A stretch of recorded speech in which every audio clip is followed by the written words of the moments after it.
Noh, kui ta väga ligi ei tiku mulle, siis ei häire, aga tegelikult marsti mulle tundub, et on elu selline, et enam ei saa aru, mis on tegelik elu ja mis ei ole tegelik elu. Hommikul kuskil kell 9 hommikul kohvi pudru ja siis 15 tundi tööd. Aga see töö käib muidugi niimoodi, et samal ajal mängid telekas ka laskesuusatamise etappu, midagi sellist, nii et ega ma päris tumba-jumpa ka ei ole, et ainult ristsõnadega tegelen.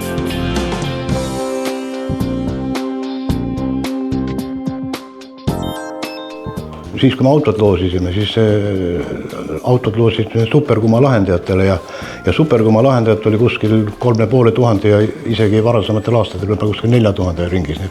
See 10 000 ei tohiks nagu väga üllatav olla, arvestades seda, kui palju neid erinevaid ristsõna väljaandeid Kuma avaldab. Aga see number ikkagi näitab seda, et Eesti rahvas on ristsõna usku? On kindlasti. On 100 aastat juba olnud peaaegu.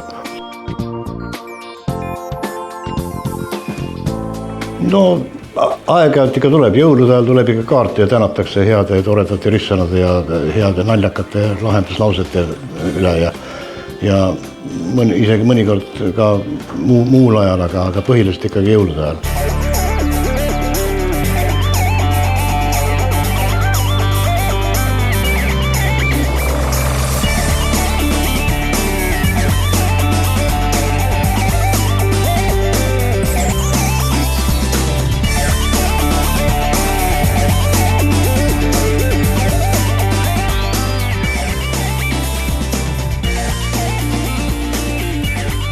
Tere, kas Sirje Lill kuuleb? Jaa. Helistan Kuma kirjastusest.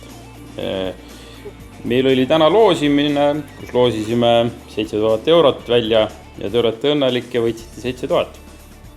Palju õnne! Suur aitäh! Ei oska kohe midagi öelda.